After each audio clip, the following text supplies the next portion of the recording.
Hello and welcome to the Valley today. I am your host, Janet Michael. It is Shenandoah 2045 Day. We are back on the Zoom screen with Tyler Hinkle. He is Shenandoah County's planner every month for the last couple of years. We have jumped on a Zoom and had a conversation with Tyler about Shenandoah County's comprehensive planning process, Shenandoah 2045. And Tyler, I don't want to say the home stretch is in sight because it's really the starting point to a certain degree of this comprehensive plan. But you now have a first draft of your final plan. You've made a presentation and things are starting to fall into place.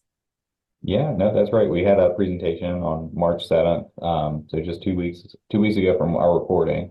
More time for those who are listening. And that's online, and we'll talk about where folks can find that in the presentation and the draft that's out there. But no, the Planning Commission finally has a document in their hands that they can kind of review, and we'll be waiting their guidance and direction as we move forward to the next stage of this process. I think having access to being able to see this in printed form on your website or however you want to look at it really fills in a lot of gray area for people because we've talked about a lot of different things that are included in all of these chapters, but being able to look at it and read through it and see how it's all spelled out, I think brings it together a lot easier for people to be able to understand and realize how important something like this is. No, for sure. And what we'll kind of go over today is what we call the report section of the plan. So it outlines all the public engagement work that was done. So all the various reports that are, that are also on our website. This summarizes all of that work. It summarizes the engagement work that the CAC did outside of that, the work session work the CAC did, and then outlines a general overview of what we call the action plan, which is that very specific document that gets into um, not assi- that gets into stakeholders who would assist with implementation of the plan when we do get into the implementation phases. This provides a high level overview of what we've heard from the public and what the CAC and the citizens of the county said they want to see for the future of the county. Um, and to kind of help explain too, when we're talking about the difference with the action plan and the report, I have a couple slides here. I'm showing Janet of the action plan. So this is from our chapter 2, water resources chapter. Each chapter starts with a statement of what the vision statement is for the plan. It's the same as the one that has been out there for over a year. The 5 goals associated with the plan kind of provide a high level overview. And then under each goal, there are objectives that then provide further direction. And with those objectives come strategies. And those strategies have associated timeframes and stakeholders and some potential recommended actions as to how those strategies could be implemented if we're able to do that for the plan. And so it kind of provides a very detailed way to accomplish the overall vision for the plan. That way whoever is working, as a stakeholder or individuals in the future of the county have some direction and some guidance when they get to that point of the plan. But this document in itself, the report, serves as a way to culminate all of the work that's been done over the past 5 years. And it opens with a letter from the chair, Vito Gentile, who has been a volunteer with the county for 25 years, and lived in the county for longer than that. And he still calls himself come here, but in Shenandoah County, there's a common terms of, come here's and from here's, and Vito calls himself a come here, but I always tell him he's been here longer than I am. I've been alive, so I say he's a Shenandoah County native by now.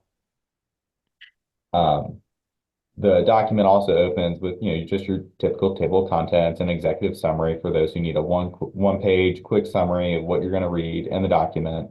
And with it as well, for those who are not so familiar with comprehensive plans, it does help explain what a comprehensive plan is in the first place. It being our North Star, the thing that guides the community into who we want to be, based on who we are and the dreams we have for what we want to be. Fix the view on that.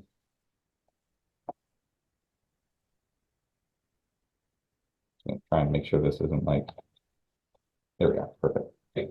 Um, So the document also explains why we have to have a comprehensive plan, as has been mentioned in previous episodes on the show. The state of Virginia does require comprehensive plans for every locality, but it is extremely beneficial as it does help guide where we're going to make public investments as well as private investments. And it helps when things come up like grants, because then it shows that the community is vested or interested in doing something. We have a plan to achieve it. It explains, for those who are not so familiar with the county, where the county is and a little bit of a background on us, and that, this comprehensive plan sets amongst various other comprehensive plans. In addition to other localities, there are smaller, small area plans that are done, like our Keister Park master plan was done in the early 2000s. There are regional plans that cross boundaries of different localities, and then there are statewide plans that all kind of interweave into each other. In crafting this plan, the intention was to make sure that we had a plan that was implementable, something that we could see true results from in the future. And so again, what you'll see in the action document is how we've kind of come from the overall vision down to goals, objectives, strategies, and then the on the ground actions that'll take place. And each chapter is organized in this way so that it's easy for someone to be able to understand exactly what's important, and then you can kind of see from the years as to when it's most feasible to have it achieved.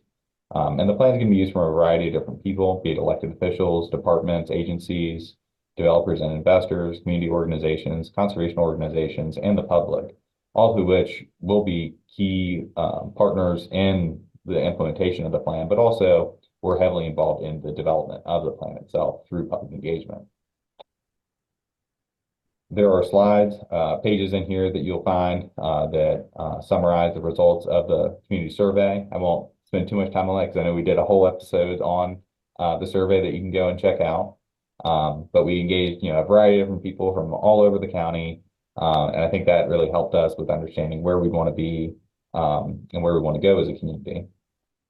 That also helped in our first round of in-person public engagement of the fall of 2021, we had 11 different district information sessions, various different parts of the county, from Fort Valley to Mount Herman to Newmarket and Strasburg, and even a session that we had online.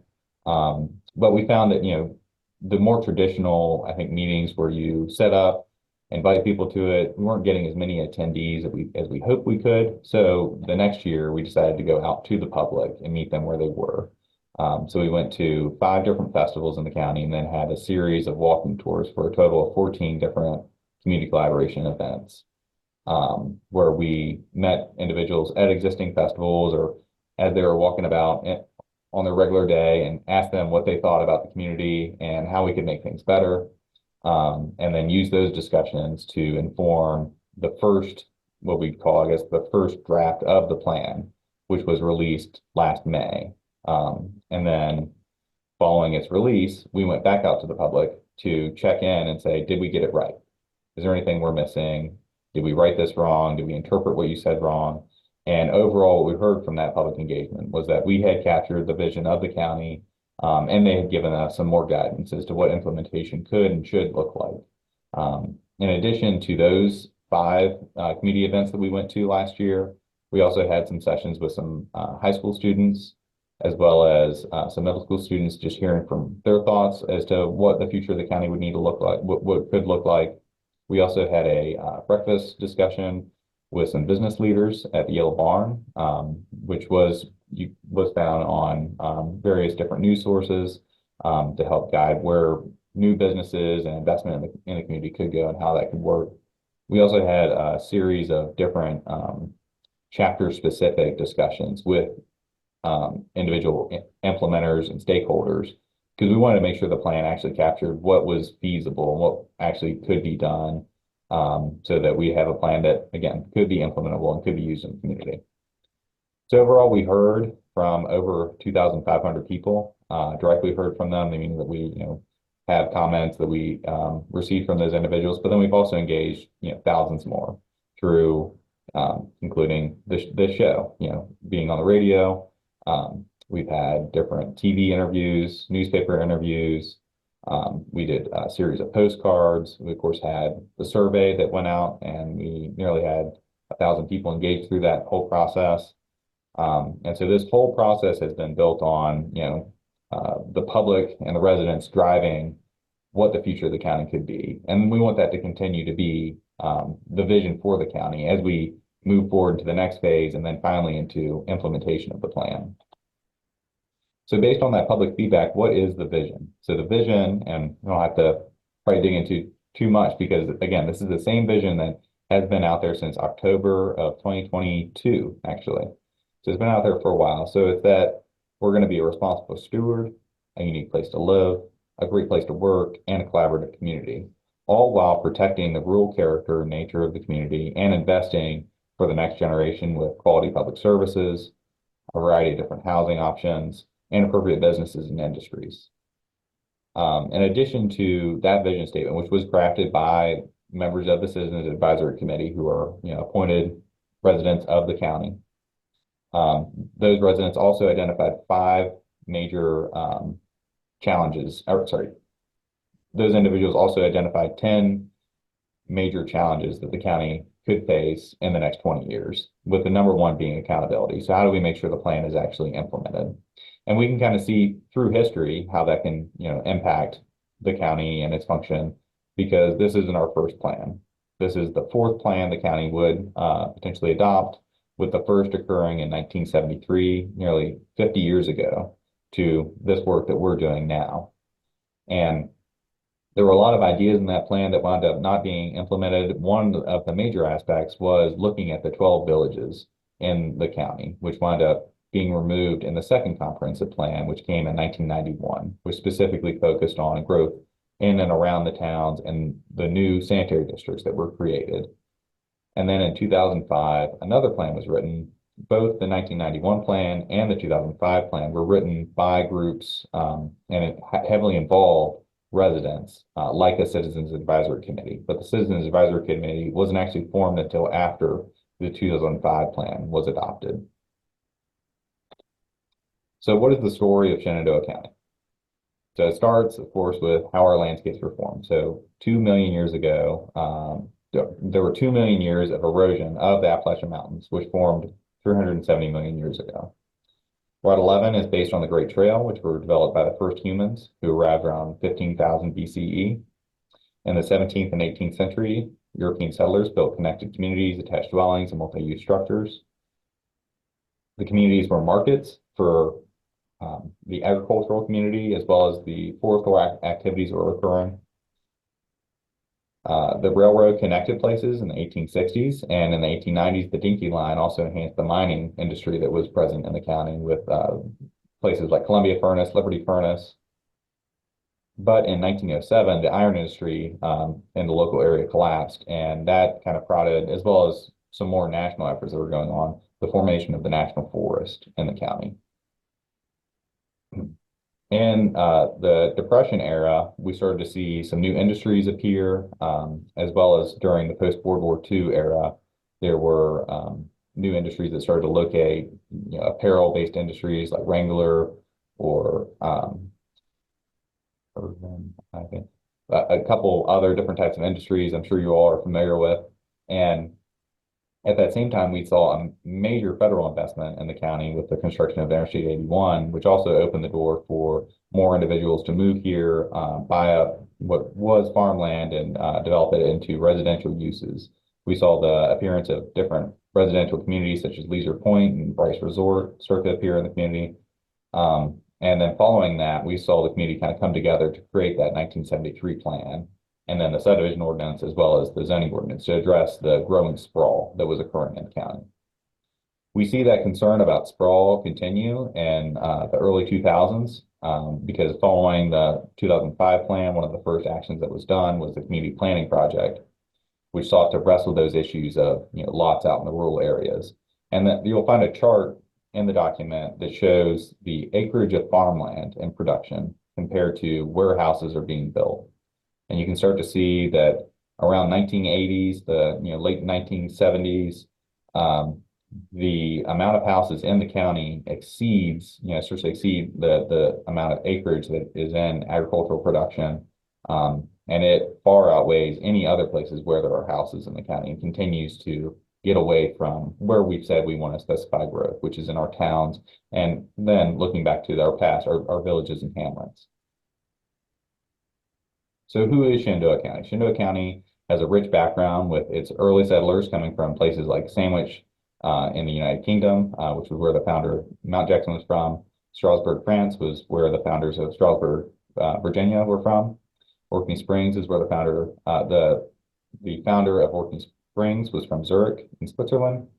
We also saw individuals from Central America and from Africa also come to the community based on the cultural trends and what was going on at the time. Shenandoah County doubled its population between 1970 and 2020. We also have seen that in looking at individuals who are born here compared to those who move here, most individuals, in order for the county to be able to grow, we've had to find ways to welcome new individuals and residents into the community. There are a variety of different age groups here, so a mix of races and languages that are spoken here. And then what we've also found is that when we look at the rights of what someone can do with their property through zoning, most of the places that could be built on with existing lots are in the county compared to in a town, village, hamlet, or in a sanitary district. But then also in places that could be subdivided, so farms that could be then cut up into residential uses, those are also mostly found in the county. You'll find a current zoning map. I'm sure, you could always go back and listen to our episode on what zoning is, but zoning is basically the rules as to how land can be used in the county. It specifies, what development should look like. We have a current land use map that you'll find in the document, which is based on, it is glitching for some reason.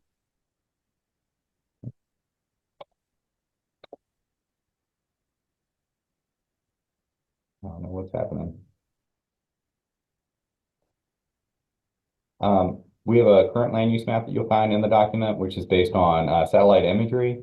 We were able to identify places that are currently forested, as well as which places are, water or under a residential use. We identified areas that are farm based on whether or not they're zoned for agriculture and are receiving land use taxation, so meaning that they have an active farm on the property. And this kind of helps give a snapshot of who we are right now and how we're using land. But you'll notice too in that in the zoning, majority of property in the county, so over 90% of the county is zoned for agricultural conservation, so rural land uses. We see in the current land use map that after the rural land uses, the next biggest land use is residential, which speaks to, again, that potential common thread going through the county of how residential could be the greatest impact to agricultural and rural land uses. And that's what we'll talk about here. We also have a current built form map, so that kind of helps take what you're looking at on the current land use map, and we actually talk about, well, what does actual structures look like? And if we consider, places that are residential in use, but not being used for agriculture, and they're not in our, walkable downtowns, the historic places of our downtowns, we kind of classify those areas as being suburban. And those are, the next biggest form of development after rural and wilderness areas. Wilderness, of course, being our national forest, where there are no people living in those places.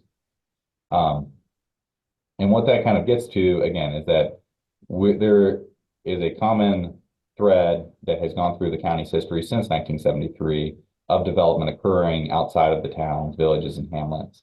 And it's a question of how we could, see this as a potential opportunity to redirect and reassess for a new beginning for the future of the county by, again, looking back at those towns, villages, and hamlets. And I say those terms, and those who are probably familiar with the show know what we're talking about when we say village and hamlet. But you might be thinking we're talking about something out of a fairy tale or something. So a village, to kind of help summarize it, a village is a place with a collection of houses with at least two types of non-residential or semi-public land uses. So it could be a store, a place of worship, a post office, a park, social hall, some kind of place of employment. And then a hamlet is just like a village, but it only has one of those non-residential land uses. And so it's a place where locals live, but then also you'll have people from outside the community come in. So locals and people who visit here get to meet. and you start to have a conversation, which is really the basis of any civilization, is people being able to talk and come together from different backgrounds and find commonality. And we have some pictures on the bottom of that kind of show an example of that, which is the village of Forestville, which used to have a town hall, had a school, had a church, a mill, various different activities in the community. But over time, those have closed or changed. Right now, the church is the only thing that is in operation. The school is used by the local Ruritan Club. But it is an example of one of the communities that have somewhat, retained that identity, but there are many others that have lost that. So would Maurytown be considered a village? Yes, Maurytown's a village. So villages are easier to name because we have less villages than we do hamlets. So Orkney Springs is a village, Daisy is a village, Forestville, Quicksburg, Bowman's Crossing, Connickville, Columbia Furnace, Maurytown, Mount Olive, Lebanon Church, and Fort Valley Crossroads.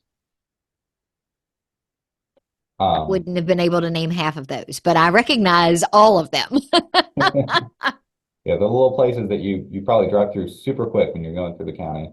But you're like, man, those buildings look pretty interesting. I wonder why people built like that. And you could call them the seeds that Woodstock once looked like Morgantown. Once looked like Mount Olive.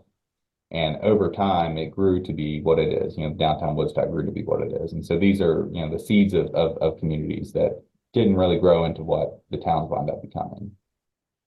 And I think, when we come back to, I think we'll be able to talk about overall what are 6 big ideas, which I think helps to consolidate what the plan's about. The 6 big ideas summarize the overall chapters of the plan. And under each of the 6 big ideas, you'll find concepts which summarize the goals and objectives of the action plan.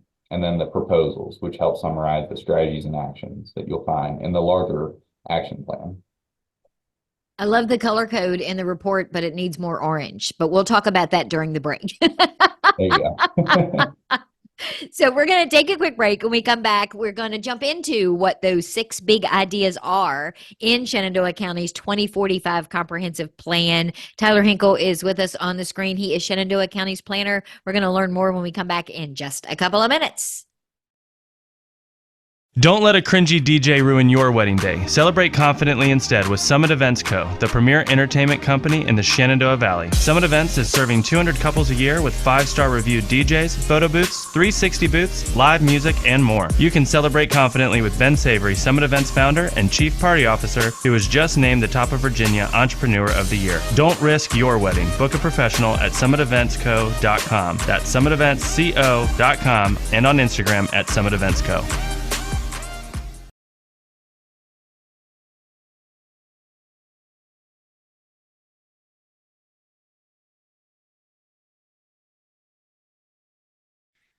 Welcome back to the Valley. Today, I am your host, Janet Michael. It is Shenandoah 2045 Day. Tyler Hinkle is on the Zoom sharing screen with me for our conversation that we have every single month about Shenandoah County's comprehensive planning process. We're several years in now, and for those that are listening, Tyler has referenced a couple of times that he is showing me some slides, so you'll be able to see that on the YouTube channel. That link will be at thevalleytodaypodcast.com, along with this conversation in its entirety, because not everything that gets said on the radio show makes it on the radio.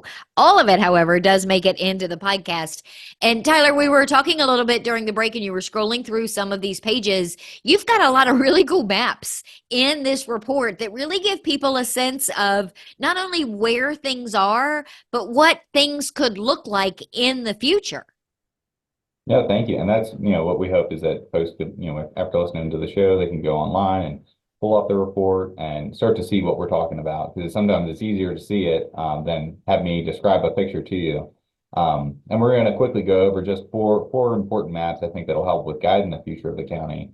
One is what we call our long-range change map. And so if we're talking, beyond this plan, so, looking into the next 40, 50 years of and beyond that of the county's future, this plan helps to identify where are areas we want to help conserve, areas that we want to invest in, historic building styles that we see in our downtowns, areas that we want to increase active farming, And then areas that we want to potentially look at, new businesses or opportunities for workforce employment in the area.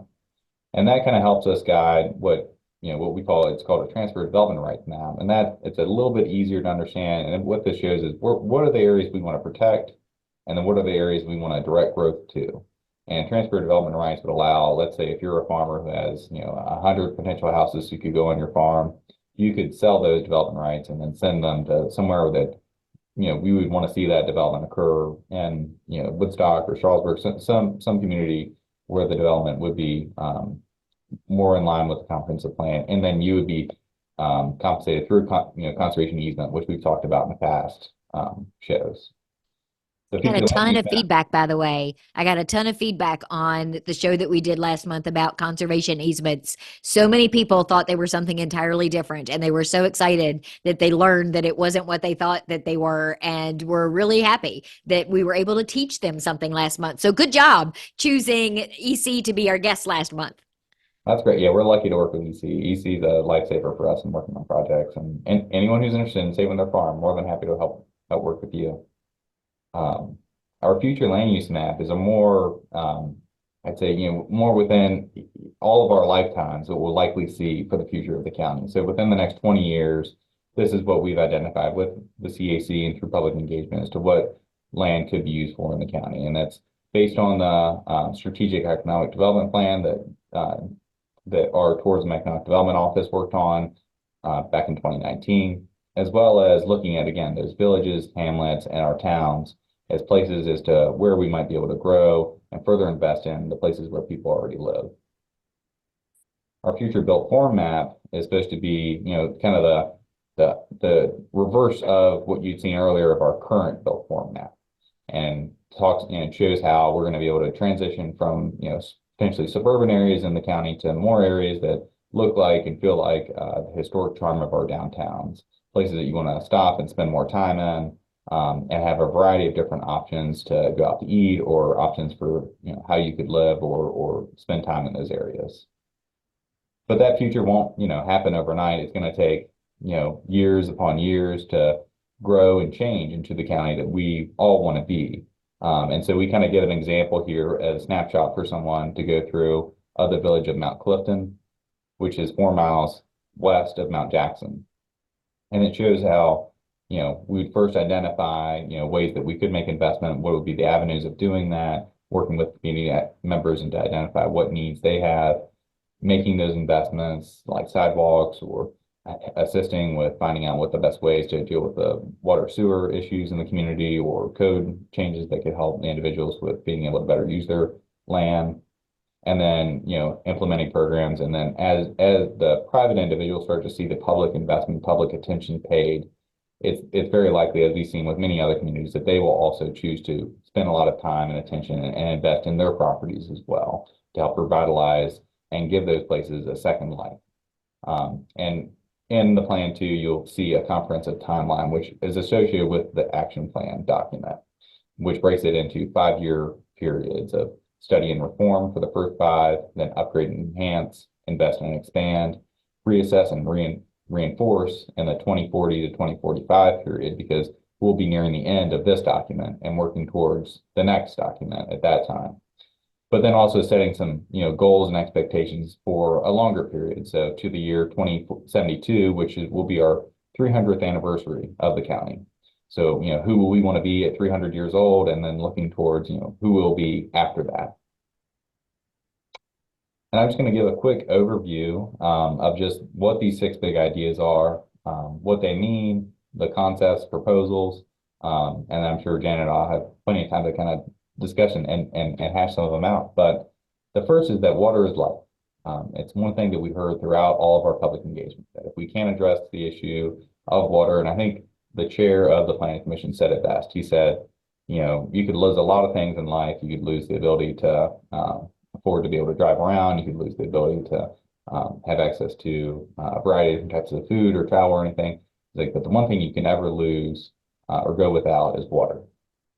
And we've identified that through the public engagement, and identified ways that we can help to address water for the next generation through having a next generation foundation with understanding where our water is, how much we have, and the quality of it. Involving community action so that individuals in the community are involved with improving our water resources and investing in lasting infrastructure. And we can do that through looking at reforming our codes, conducting studies, and investing today, because we all know it's only going to be more expensive the longer we wait with certain investments we may need to make. Our second big idea is that land is valuable. We've heard across the board, both from an agricultural perspective, that our productive soils are best used for agricultural purposes. We also heard that our downtowns have so much value and charm in them that we want to see investments and more growth in those places. And one of those is through maximizing the land productivity. So just like a farmer chooses what they're going to plant on a piece of property because of the return they're going to make per acre, we want to make sure we get the right return and the best return when we see new development come into the community and in our downtowns and our villages and our hamlets. We want to make sure we retain that small town charm, that small town feel. We want to make sure we're able to preserve our landscapes. And we can do these ideas, these concepts through reforming codes, investing downtown, and again, protecting that farmland that we all cherish and make sure it stays in production. The third big idea is to stay actively connected. We have a community that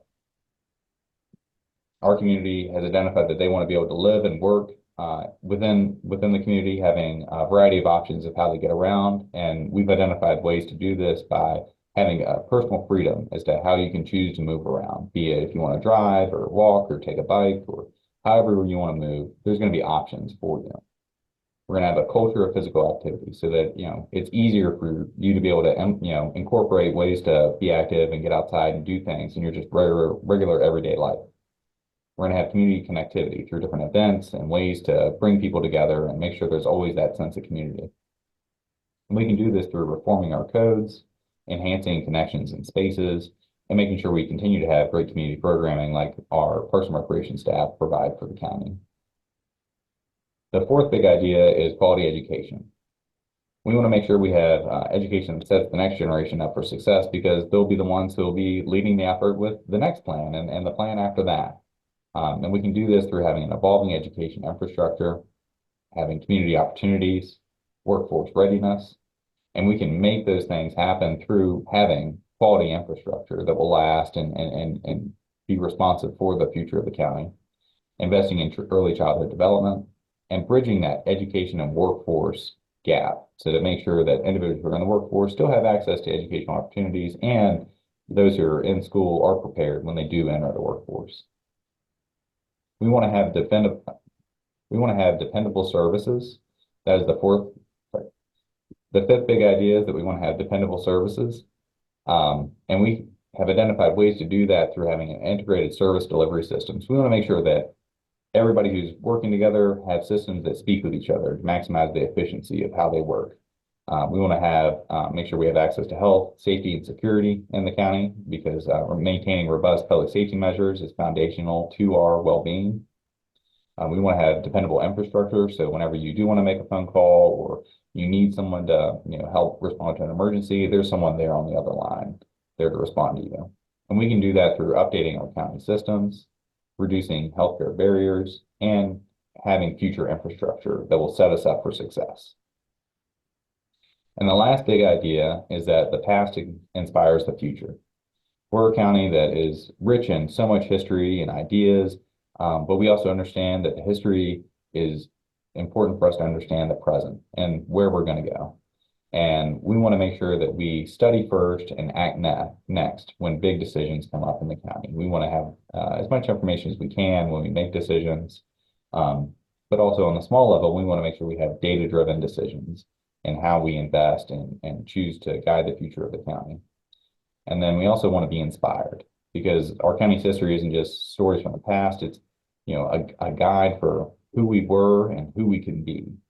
And we can do all these things through conducting studies, integrating data into everyday work and how we choose to make decisions, and having style guides based on the past to help guide what future development and future investment could look like in the county. And that is the report. those are the 6 big ideas. That is the summary of all the work that's been done over the past 5 years. And then you can also find the action plan on our website, which is a longer 290-page document that gets into the nitty-gritty details. But for those in with a high-level view, this is probably your document, go-to document. And this really does a good job of breaking it down so that anybody can look at it and immediately understand what your goals and objectives are, how reasonable it is that you can meet those goals and objectives, and how they could potentially play a role in moving that forward a little bit. This report in and of itself really does give you that overview that also primes you for the 290 plus pages of getting in the weeds to see, okay, but how exactly are they going to do this? It's all there for somebody to see. For sure. And it doesn't, hold us to that, that these are the only options we have, but we've identified recommended actions and potential strategies of how we can tackle these big ideas, big issues that the county has going into the future. But it's an iterative process that everyone can be involved in as we move forward. And this is one of those things. So you guys have been working on this for the last several years. You've gathered all of your information. You've done the community and public input, which I want to make sure people also understand you didn't necessarily have to do. So you have to do a comprehensive plan. That's required from the state of Virginia. But you didn't have to put this plan together in the way that you are currently doing it, in that you could have hired some consulting company from DC or another part of the country to just come in and say, here's what we think you should do, and call it a day. That's not the route that you chose to take, which I think it also speaks to the fact that you really want to make sure that there is buy-in from Shenandoah County residents themselves. For sure. And I think Mike Liskey, who's on our Citizens Advisory Committee, has always said it best. We want to make sure that this plan is everyone's plan. So you who are listening, your friends, your family, we want to make sure that everyone feels like they own and feel like they have been a part of this process and a part of the county's future, because ultimately, the county's future is all of our future, not just one person or one organization. And so, we can only hope we did as much as we can to involve everyone through the process, but there will be a lot of involvement as updates occur. And then, looking at if, when implementation does begin, there's a lot of public engagement and process that will continue. So it's not like this is the end. This is kind of, as I said earlier, a new beginning as to how we can be and working towards that future we've heard from the public. I joked earlier, but it's literally the home stretch to the starting line. That's right. Once you finish one, there's always another. So you have made the presentation to the Board of Supervisors. Is that right? Is that what you did in early March? To the Planning Commission, but the board, so the presentation is available online. It's on our same website. I think everyone's probably heard many times. If you have any issues, you can also probably find it through our new website. There will be some probably kinks and bugs, but it's shenandoahcountyva.us/future. You can find the report there, you can find the action plan, and you can find a recording of the presentation that was given to the Planning Commission on March 7th on YouTube. So they meet again in early April. Is the expectation that they say, sure, and they approve and sign off on it? If that happens, then what's next? So we're awaiting next steps and guidance from the Planning Commission. There's no public hearing scheduled at this time. I think the intent is that they have some time to mull through. Of course, they probably pretty familiar with the report document, but time to mull through the action plan and everything that's been suggested and discussed, so that they have their arms around it and they're prepared when implementation does begin. That everyone's on the same team, on board with what we can do to start the process. But I think we'll have more direction and guidance come that April 4th Planning Commission meeting as to what they would like to see for the next steps of the process. But ultimately, this does have to be approved by the Board of Supervisors. When it gets to its final form, the Board of Supervisors have to sign off on it before you can start implementing anything, right? Absolutely, yes. So then the next steps, will there could be some types of discussions, be it workshops or other ideas as to how any ideas will want to be worked through. But the if we look at the end goal being getting to implementation, there will be a public hearing that will be scheduled with the planning commission, likely board members there. But then the board will also have a public hearing as well in order to act on the plan, and then but the planning commission will make its recommendation to the board, and then the board is the final body to make a decision on the document. Do you foresee that happening before the end of this year, 2024, or do you think it might take till early next year? I mean, we never know, but we do have a deadline from the state does require plan updates to occur. We're getting pretty close to where we need to have our substantial update done. The existing plan will expire going into 2025, since it's called Shenandoah 2025. Next year is 2025. 20 years ago, 2025 sounded like a long time ago, but now that's just months away for us. So we hope that going into 2025, we have a plan that looks beyond just that year, but looks to the next 20 years and beyond that. So tell me one more time before we go, website and where people can find more information on Facebook. For sure. Our website is shenandoahcountyva.us/future. And you can find all of our information, our updates on Facebook by just searching Shenandoah 2045. Thank you for giving me an overview of the big ideas. For sure. No, thank you. And thank you for all the months of working through all these ideas and things. It's been a journey, I think, for everyone. I feel like I have done none of the work, but I am seeing all the fruits of your labor. Not my labor. It's all I think everyone's labor. We couldn't be here without all the work that everyone's done, including Well, those who listen. I'll keep my fingers crossed that when the Planning Commission meets on April 4th, there's only one or two things that they think need to be changed, and this process moves along a little bit quicker. How about that? Might be that we need more orange. That's exactly what they're going to say. I have no doubt that they're going to say it needs more orange. Thank you, Tyler. Yeah, thank you. I will be back tomorrow for Tourism Tuesday, Winchester, Frederick County edition. Justin is taking me back to the media on the Old Town Walking Mall. So meet me back here for that conversation just a few minutes after noon.